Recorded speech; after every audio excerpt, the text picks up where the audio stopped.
જિગ્નેશ મેવાણી વાવાઝોડું બની ગયું છે ને વાવાઝોડું કરી જશે ગુજરાતની અંદર ને ગુજરાતની અંદર સાફ થઈ જશે. શું સાફ થઈ જશે? દારૂ. ક્યાંક ને ક્યાંક જિગ્નેશ મેવાણીએ તો અત્યારે આખું ગુજરાત હલાવી નાખ્યું છે અને ક્યાંક ને ક્યાંક વાવાઝોડું તરીકે મિત્રો આખું ગુજરાત સાફ કરી નાખવાની વાતો થઈ રહી છે. શું જાણકારી મળી રહેશે તમને બધા લોકોને પ્રોપર જાણકારી બતાવવા જઈ રહ્યો છું. નમસ્કાર મિત્રો, ફરીવાર એક નવા વિડીયોમાં તમારું સ્વાગત છે. સૌથી પહેલા ભાઈ ચેનલમાં પહેલી વાર હોય તો વિડીયો શેર કરીને સબસ્ક્રાઇબ અવશ્ય કરવાનું ભૂલતા નહીં, જેથી આવા નવા વિડીયો તમારા સમક્ષ લાવતો રહો. તમે બધા લોકો ડેલી વિડીયો જોવો છો, સબસ્ક્રાઇબ નથી કરતા, આઈ હોપ કે તમે આ વખતે સબસ્ક્રાઇબ કરી નાખશો.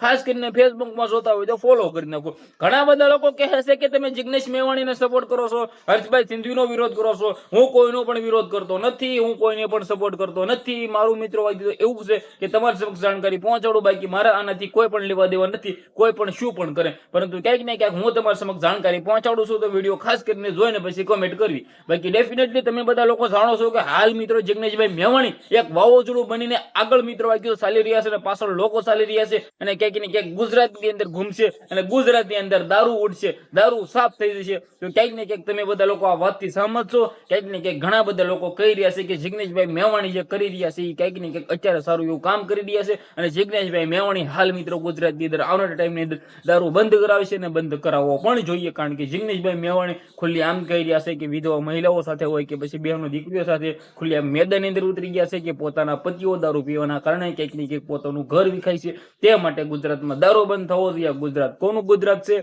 ભાજપનું ગુજરાત છે. તો ભાજપના ગુજરાતની અંદર જો દારૂ વેચાતો હોય તો ક્યાંક ને ક્યાંક પોલીસ વાળા સાહેબો શું કરે છે? ક્યાંક ને ક્યાંક ગુજરાતની અંદર દારૂને ઉડાડો અને ક્યાંક ને ક્યાંક ગુજરાતને બસાવો. તમારે આ વાતથી સહમત હોય તો વિડીયોને શેર કરો, સબસ્ક્રાઇબ કરો. આજના વિડીયોમાં આટલી જ માહિતી. આપણે એક નવા વિડીયો મળે ત્યાં સુધી બધા લોકોને દિલથી ધન્યવાદ. જય હિન્દ, જય ભારત.